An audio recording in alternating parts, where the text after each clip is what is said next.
Hello students, welcome back to online classes after a long wait. Right now we are discussing the topic quadratic equation जो कि आपकी book का chapter number 4 है maths में। अब quadratic equation होता क्या है? तो क्वाड्रेटिक इक्वेशन मतलब कि बेसिकली जिसका फॉर्मेट ऐसा हो ax square plus bx plus c, मतलब कि बेसिकली यहाँ पे इससे पहले आप जो देखे थे वो थे linear equation in two variable जिसमें x और y दोनों होते थे इक्वेशन में। यहाँ पे सिर्फ x है। दूसरी चीज यहाँ पे मेन चीज आपको फोकस करनी है, ये क्वाड्रेटिक इक्वेशन तब भी होगा जब वो कम से कम x की 2 पावर कैरी करता होगा। ठीक है, अब यहाँ पे x होना जरूरी नहीं है, मतलब लाइक ऐसे भी हो सकता है, ये भी क्वाड्रेटिक इक्वेशन होगा। तो इसका मतलब क्या, कोई भी एक वेरिएबल, ज्यादातर हम x ही होते हैं पर y भी हो सकता है, c d e f g कुछ भी हो सकता है, पर उसकी कितनी होनी चाहिए, पावर 2 होनी चाहिए, तभी ये बनेगा। तो इस चेक कर लेते हैं कि ये जो क्वेश्चन मैंने यहाँ पे रखे है वो क्वाड्रेटिक इक्वेशन है या फिर नहीं है। तो इसको पहले तो हम सॉल्व करेंगे, तो ब्रैकेट है तो इसका सीधी सी बात है मल्टीप्लीकेशन होगा। तो 2x और x इनका मल्टीप्लाई करेंगे हम, तो 2x इंटू एक्स क्या बनेगा, 2x स्क्वायर, और 2x माइनस 3 मतलब क्या होगा, माइनस 6x। ठीक है, दिख रहा है ना क्लियर। और 2x इंटू माइनस 3 मतलब ये, सॉरी 2x इंटू माइनस 3 तो हमने कर दिया। अब x 2x को हमने x के साथ मल्टीप्लाई किया, 2x को माइनस 3 के साथ किया।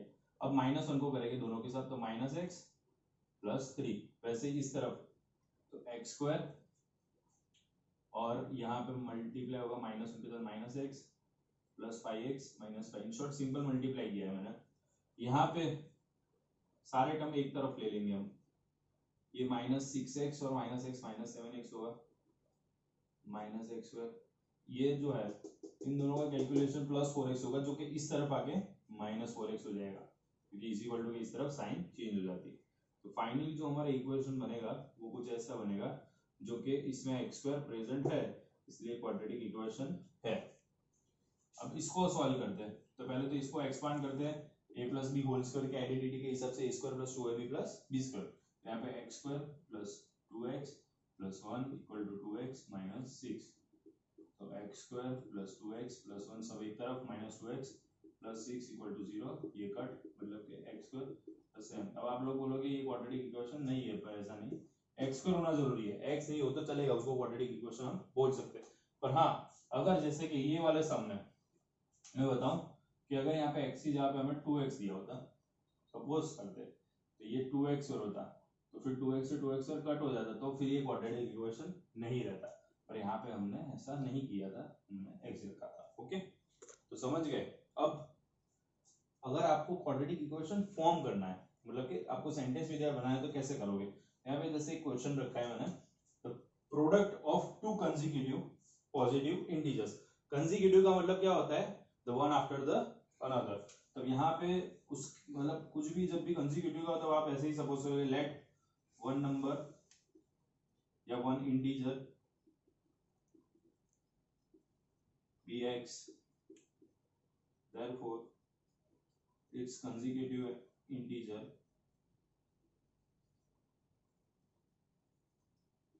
is x plus 1। कंसेक्यूटिव उसके तुरंत नेक्स्ट वाला। अब दोनों का प्रोडक्ट बोला है, प्रोडक्ट का मतलब क्या होता है, मल्टीप्लीकेशन। तो x into x plus 1 equal to 306। इसको सॉल्व कर दो, आपका क्वाड्रेटिक इक्वेशन रेडी है। एक्स स्क्वायर प्लस एक्स, 306 को इधर ला देते हैं, तो माइनस 306 इक्वल टू 0। इजी है, ये तो क्वाड्रेटिक इक्वेशन बनाने के लिए बताया। तो आपको यहाँ पे बहुत ही देख नहीं रहा ना, एकदम जबरदस्त बात बताऊं, पर किसी को बताना नहीं है।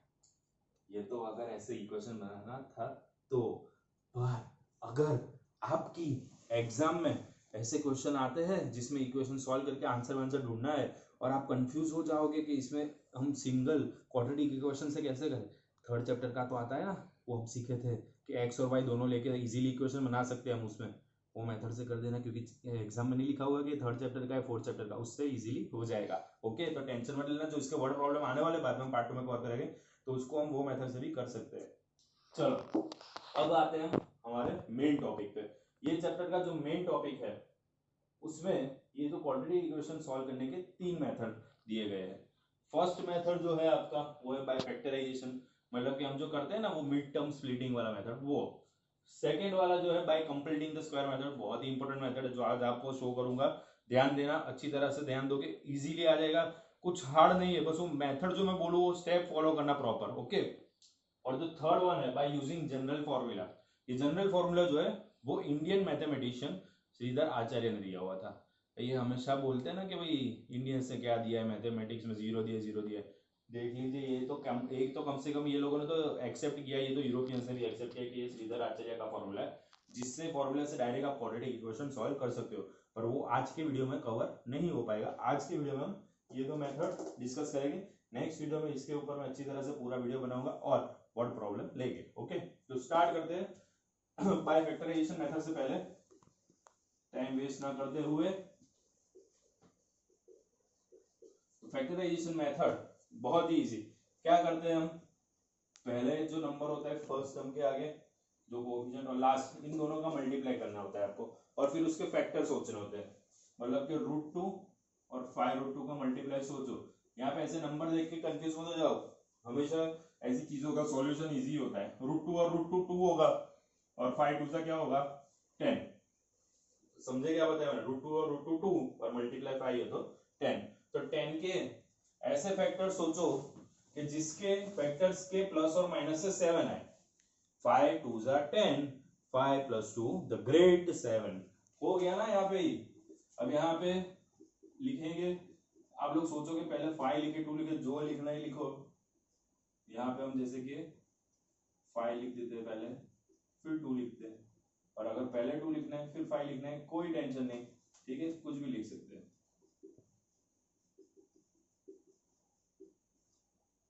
अब यहाँ पे दोनों में से क्या कॉमन निकलेगा, एक तो x कॉमन निकलेगा। दूसरी चीज यहाँ पे ध्यान ये रखना है आपको कि 2 है, कोई भी नंबर जो है ना वो दो रूट से बनता है, जैसे हमने यहाँ पे देखा, जैसे √2 और √2 से क्या बना था 2, तो वैसे यहाँ पे 2 जो है उसकी जगह √2 × √2 है, तो एक √2 कॉमन निकल सकता है, तो इसका √2 गया, x² में से एक x गया, एक x बचा, प्लस ये 2 जो है वो दो √2 से बना हुआ है, उसमें से एक √2 हमने कॉमन निकाला है, तो एक √2 तो बचेगा, और x निकाल दिया कॉमन, ये मिल गया आपका एक ब्रैकेट। दूसरा ब्रैकेट, यहाँ पे आपको 5 कॉमन निकलेगा, ब्रैकेट में x + √2 = 0, तो x + √2 और सेकेंड ब्रैकेट में √2x + 5, ठीक है। फिर हम क्या करते हैं, इसका आंसर ढूंढने के लिए एक बार इसके इक्वल टू 0 लेते हैं, एक बार इसके इक्वल टू 0 लेते हैं, तो x इक्वल टू आपको मिलेगा आंसर -√2, या फिर x इक्वल टू आपको मिलेगा -5/√2, ठीक है। इसको अगर आप रेशनलाइज करना हो आंसर को, तो इसको ऐसे भी कर सकते हो, ऊपर नीचे √2 मल्टीप्लाई करके -5√2/2, ठीक। तो रेशनलाइज डिनोमिनेटर आप 9th में पढ़ चुके हो, ओके। तो ये हमारे आंसर मिल गए आपको। अब अगर यही सम, क्वेश्चन में यही लेता हूं, यही सम अगर हम कर दे by completing the square method से, तो यहाँ पे ये क्वेश्चन में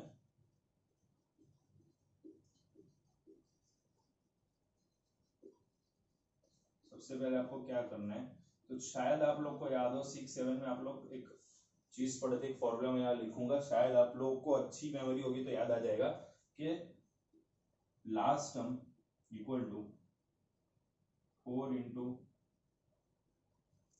term square upon 4 × first term, ऐसा एक फॉर्मूला आता था आपको कि जो ऐसे इक्वेशन बनाने के लिए, यही मिड टर्म स्प्लिटिंग वाले में, कि लास्ट टर्म निकालने के लिए मिडिल टर्म का स्क्वायर अपॉन 4 × फर्स्ट टर्म किया जाता था। तो यहाँ पे वही चीज हम करेंगे, हम लास्ट टर्म फाइंड करेंगे। आप सोच रहे हो कि यहाँ पे फर्स्ट टर्म, मिडिल टर्म और लास्ट टर्म हुआ, एक्स वाला फर्स्ट टर्म होता है, एक्स वाला मिडिल टर्म और ये लास्ट टर्म, तो सब दिया हुआ है, पर ये दिया हुआ है, पर ये मेथड में आपको लास्ट टर्म करना है। मैंने क्या बोला आपको, स्टेप फॉलो करने हैं, कंप्लीटिंग स्क्वायर मेथड, अगर आप स्टेप फॉलो करोगे तो कुछ भी हार्ड नहीं लगेगा। तो यहाँ पे मिडिल टर्म हमारा क्या है 7x, पूरा लेना है यहाँ पे x के साथ, अपॉन 4 × √2x², ठीक है। तो इसको अगर हम सॉल्व करेंगे तो ये बनेगा 49x², नीचे 4√2x², ये x² कैंसल, तो आपको लास्ट टर्म क्या मिला 49/4√2, रैशनलाइज कर सकते हैं, पर हम अभी नहीं करेंगे, लास्ट में करेंगे रैशनलाइज। तो 49/4√2 मिला। अब हम इसे लास्ट टर्म तरीके से लेंगे, तो यहाँ पे देखो क्या बनेगा, √2 फर्स्ट टर्म आपको एज इट इज लिखना है, मिडिल टर्म आपको एज इट इज लिखना है, जो लास्ट टर्म आपको मिला, याद रखो स्टेप क्या बोल रहा हूं, पहले प्लस फिर माइनस। क्या वैसे भी आपको पता है हमारा बॉडमास वाला रूल होता है ना, BODMAS bracket division multiplication addition subtraction, तो उसमें भी पहले एडिशन फिर सब्ट्रैक्शन आता है, यही चीज यहाँ पे भी हमेशा हम क्या करेंगे, पहले प्लस और फिर माइनस। ये प्लस और फिर माइनस इसलिए किया क्योंकि यहाँ पे तो ये टर्म था ही नहीं ना, हमने एक बार ऐड किया और माइनस किया तो बैलेंस हो गया, और ये टर्म जो था उसको तो लिखना ही पड़ेगा, उसको भूल नहीं सकते, तो ये हो गया अभी हमारा कंप्लीट स्टेप। अब जो पहला तीन है ना, उसमें हमेशा क्या करना है, देखो मैं आपको अभी भी बोल रहा हूँ, फिर से एक बार रिपीट कर रहा हूँ, जो स्टेप बोलूं वो फॉलो करना है, तो आपको कहीं दिक्कत नहीं आएगी, ठीक है। तो ये जो तीन हो गए उसका एक परफेक्ट स्क्वायर बन ही जाएगा क्योंकि हमने लास्ट टर्म ढूंढा है। तो अब आपको सीधा क्या करना है, ब्रैकेट करना है, स्क्वायर करना है, ये जो फर्स्ट टर्म है ना उसका आपको लिखना है कि क्या होगा उसका स्क्वायर रूट, और यहाँ पे आपको प्लस, बीच में मिडिल टर्म की साइन यूज करनी है, और लास्ट टर्म का स्क्वायर रूट ऐसे निकालना है। ओके, समझ रहे हो। पर अब यहाँ पे दिक्कत क्या होगी, देखो यहाँ पे अगर मैं √2 का स्क्वायर रूट कैसे निकालूंगा, एक्स स्क्वायर का तो मैं एक्स निकाल दूंगा, √2 का रूट तो वो तो बहुत ही वो हो जाएगा कॉम्प्लेक्स, तो इसीलिए हम एक स्टेप यहाँ पे जनरली ये मैं पहले इसलिए लिखा कि ये बाकी सब सम में हो जाएगा, स्पेशली ये सब में एक स्टेप हमें इसलिए ज्यादा करना पड़ेगा कि यहाँ पे पहले से रूट था। तो इसको हम क्या कर सकते हैं कि अगर मैं √2 कॉमन निकालता हूं इन तीन में से, तो यहाँ पे बचेगा क्या, एक्स पर, यहाँ पे मैंने √2 कॉमन निकाला, इसके पास था नहीं तो क्या होगा, ओके, प्लस यहाँ पे भी ऊपर √2 नहीं था, नीचे मल्टीप्लाई हुआ तो यहाँ पे क्या हो जाएगा 8, समझे। क्यों 8 हो जाएगा, देखो 4√2 तो था ही, यहाँ पे देख लो 4√2 तो था ही, और √2 जो कॉमन निकला उसका एक दूसरा √2 मल्टीप्लाई होगा, तो √2 × √2 और क्या हो जाएगा 8, ओके, इसलिए ये 8 हुआ। अब इसका होल स्क्वायर, ये पीछे जो दो है ना उनका एलसीएम लेना है ये दोनों का, तो 49 प्लस ये 4√2 को 5√2 से आप मल्टीप्लाई करके देखो क्या आएगा, सिंपल है, इतना क्यों घबरा जाते हो, √2 × √2 और 4 5 जा 20, तो 4 5 जा 20 और ये 2 तो 40, और अपन में ये तो रहेगा ही, और इधर इक्वल टू 0 भी रहेगा, ठीक है। अब ये √2 कॉमन निकाल दिया, अब आपको इसका कंप्लीट स्क्वायर निकालने में आसानी रहेगी, तो एक्स स्क्वायर का एक्स, बीच वाले की सिर्फ आपको साइन लेनी, बीच वाले को और कुछ देखना नहीं है, इसलिए कंफ्यूज हो जाओगे, इसलिए बोल रहा हूँ सिर्फ स्टेप फॉलो करो जो बोल रहा हूँ, इसका एक्स, इसकी खाली साइन और इसका स्क्वायर रूट, तो 49 का 7 और 8 का 2√2। देखो अब 10th में आगे बड़े हो गए, इतना याद रखी दो कि 8 का स्क्वायर रूट 2√2 होता है। अगर आपको प्रूफ चाहिए तो यहाँ पे बता दूं मैं आपको कि जो √8 होता है उसको आप ऐसे लिख सकते हो 4 2 जा, और 4 बाहर निकलेगा तो 2√2, तो ये प्रूफ है। पर आपको याद रख देना है कि हमेशा जब भी आपको 8 का यूज करना हो स्क्वायर रूट, तो हमेशा 2√2। ये हो गया इतना पार्ट, -49 + 40 मतलब -9 4√2, ओके। अब यहां से उधर हम अच्छी तरह से खुले मैदान में करेंगे सम, यहाँ वाला लास्ट वाला जो स्टेप है उसको इतना कॉपी कर लेते हैं, और ये -9 4√2 था ना उसको इस तरफ ले रहे थे इज इक्वल टू के, तो यहाँ पे प्लस हो जाएगा, इस तरफ आएगा तो ये, ओके। यहाँ तक समझ रहे थे, एक स्टेप इधर ले गए। अब देखो, अब शांति से कैलकुलेशन करना है, जो मेन जो हमारी प्रोसीजर थी वो सब कंप्लीट हो गई है।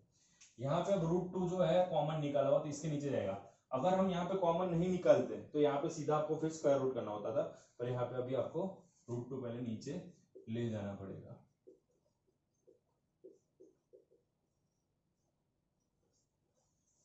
अब नहीं बोलूंगा क्यों 8 हुआ, समझ जाओ खुद, समझ गए, अभी अभी बोला ना।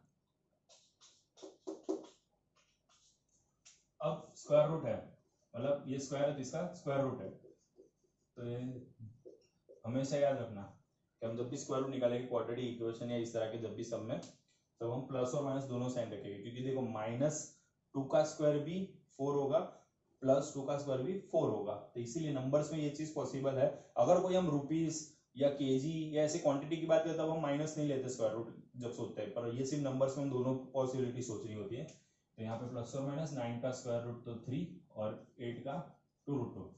अब नहीं बताऊंगा 8 का कैसे 2√2 है, याद करो, ठीक है। अब इसको सामने फेंक दो, तो ये -7/2√2 प्लस और माइनस 3/2√2। ओके, तो एक बार ये प्लस लेके और एक बार ये माइनस लेके हम इसका कैलकुलेशन कंप्लीट करके फाइनल आंसर लाएंगे। तो यहाँ पे एलसीएम लेने की जरूरत नहीं, 2√2 है दोनों के नीचे, और -7 + 3 मतलब कि क्या आएगा, -4/2√2, मतलब कि x = -2/√2, मतलब कि x = -√2। देखो -7 + 3 -4, 1 2 कैंसिल किया -2, और √2 इसको कैंसिल कर पाएगा ना, 2 2 √2 से बनता है। अब नहीं बताऊंगा क्यों, ठीक है। तो ये मिल गया, एक आंसर देखो इसके जैसा मिल गया, मतलब कि ये मेथड दोनों सही है, हम वेरीफाई हो गया। यहाँ पे दूसरा भी आंसर फाइंड कर लेते हैं, -7 - 3/2√2 -10/2√2, 2 10 को कैंसिल करेगा -5/√2 आ गया। ओके, तो मतलब जैसे हम सीखे थे कि भाई एलिमिनेशन से सम करें, सब्स्टिट्यूशन से करें या क्रॉस मल्टीप्लिकेशन से करें, आंसर सेम आएगा। वैसे ही हम ये मेथड से करें, ये मेथड से करें, ये मेथड से, आंसर सेम ही आने वाला है। हाँ, ये मेथड से आप सोच रहे हो कि इसमें इजीली आएगा, फिर इसी से क्यों ना करें, पर आपको क्वेश्चन में ज्यादातर ऐसा लिखा हुआ आता है कि bye completing the square method से आप सॉल्व कीजिए। और दूसरी बात कि हर एक क्वेश्चन में आप ये मेथड से अप्लाई नहीं कर पाओगे, क्योंकि हर बार ऐसे नंबर नहीं दिए होंगे अभी आपको कि मिड टर्म स्प्लिटिंग पॉसिबल होता होगा। तीसरी बात, यहाँ पे ये जो है ना, इससे भी इजी वाला बाकी है, जो कि हमारे नेक्स्ट पार्ट में आने वाला है, जो कि मैं आपको सिखाऊंगा कि अगर ये क्वेश्चन भले आपको ऐसा दिया है कि ये मेथड से करो कंप्लीट, पर आप ड्राफ्ट में मैं आपको टेक्निक सिखाऊंगा, उससे वो मेथड से आप इजीली क्या कर सकते हो, वेरीफाई कर सकते हो। तो अभी आज के पार्ट के लिए इतना ही। I hope you enjoyed. अच्छी तरह से एक बार फिर से रिपीट कर लेना वीडियो अगर कहीं पे कंफ्यूजन है कंप्लीटिंग द स्क्वायर मेथड में, क्योंकि नई मेथड है, हो सकता है कुछ डाउट हो, तो अच्छी तरह से एक बार देखोगे तो पक्का आ जाएगा, मुझे भरोसा है, क्योंकि तुम लोग सीखना चाहते हो ना, इसलिए आ जाएगा। ओके, तो होप यू एंजॉयड। मिलेंगे जल्दी इसके सेकंड पार्ट लेके, till then keep learning, bye bye.